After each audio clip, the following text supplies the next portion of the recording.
even somebody who's doing extremely well, and are right there, they are insecure of somebody very young who has joined the organization. There are people who are in the selection team, they will not select somebody who is very good. क्योंकि कहीं कल ये मेरे लिए एक threat न बन जाए. ये हमारी सोच होती जा रही है. इतनी सूक्ष्म चेकिंग करनी है अपनी सोच की. दूसरों को आगे बढ़ाओ. जो आता है दूसरे को सिखा दो. जो आता है दूसरे को सिखा दो. सब कुछ उसको सिखा दो. उसको अपने से भी अच्छा बना दो.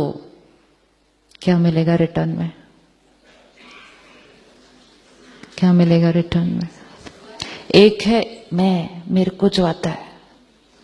किसी को सिर्फ इतना पूछो, बहन बहुत टेस्टी सब्जी बनाई थी, कैसे बनाई? या कुछ भी नहीं, ऐसे ऐसे डाला, हो गई, खत्म. बताएंगे ही नहीं रेसिपी अपनी. रेसिपी भी नहीं बताएंगे अपनी, क्योंकि मेरे को सारी अप्रिसिएशन तो उस रेसिपी के लिए मिल रही है. और मैंने आपको बता दिया और आपने कुछ एक चीज और ऐड करके मेरे से अच्छी बना दी, तो फिर मेरा क्या होगा सारा हाँ जी. कोई अपना नहीं बनाता. जितना अगर अपना नहीं बताएंगे, लॉ है, चेक करके देखते हैं. मुझे इतना आता है, मैं किसी को नहीं बता रही, तो मेरा इतना ही रहेगा ये. और किसी को नहीं बताने के कारण से लोग जो मेरे लिए सोचेंगे, क्योंकि मैं उनके साथ कोऑपरेट नहीं करूंगी, उनके साथ शेयर नहीं करूंगी, उनको टीच नहीं करूंगी, तो वो तो मेरी आत्मा की पावर थोड़ी सी और ही घटती जाएगी. अब दूसरा ऑप्शन, जितना आता है वो सबको बताओ. सबको बताओ, सबको शेयर करो, सबको इतना सिखाओ कि लोग कहेंगे मैम ये तो अब आपसे भी ज्यादा अच्छी सर्जरी करती है. तो फिर इसको क्या हो जाएगा? जो इतना था वो क्या हो जाएगा? कैपेसिटी को बढ़ाने का सिंपल तरीका, दुआएं कमाओ. दुआएं कमाओ, कैपेसिटी बढ़ जाएगी. दुआएं नहीं कमाएंगे, कैपेसिटी उतनी रह जाएगी. और अगर आत्मा कमजोर हो गई तो कैपेसिटी भी धीरे धीरे घट जाएगी. लेकिन कलयुग में नहीं बोलेगा ऐसा कुछ भी. कलयुग में बोले यू नो ना, you keep it to yourself, keep it to yourself. Tomorrow otherwise all patients will go to him, who will come to you. This is fear. ये बहुत छोटी सो, ये लो फ्रीक्वेंसी की थिंकिंग होती है हमारे. ये सब कुछ एक्सपेरिमेंट करके देखना होता है. तो हमारा कर्म, हमारा destiny. Nobody else's energy can write my destiny. अब चित्त पर कोई है जिसको फॉरगिव करना है, पेंडिंग है कोई पास्ट कार्मिक अकाउंट जिसको फॉरगिव करना है किसी के पास? कोई नहीं?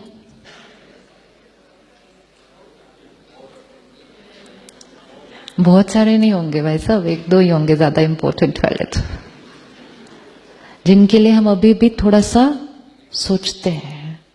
Every thought is going to them, and every time a thought is coming with me, and this energy exchange is going on. This is depleting me. Forgive करें आज उनको. Forgive मतलब भी क्या? Forgive मतलब I understand why this happened between us. I understand it's a carry forward of something we did when we met last time, and I choose today to change it. तो actually forgive किसको किया? Forgive किसको किया? हम किसी और को forgive कर ही नहीं सकते. अगर आपने मेरे साथ गलत किया, मेरे पास दो ऑप्शन है, नफरत, हर्ट, और आपके साथ भी गलत. और दूसरा ऑप्शन है फिनिश्ड, ओवर, आई फॉरगिव.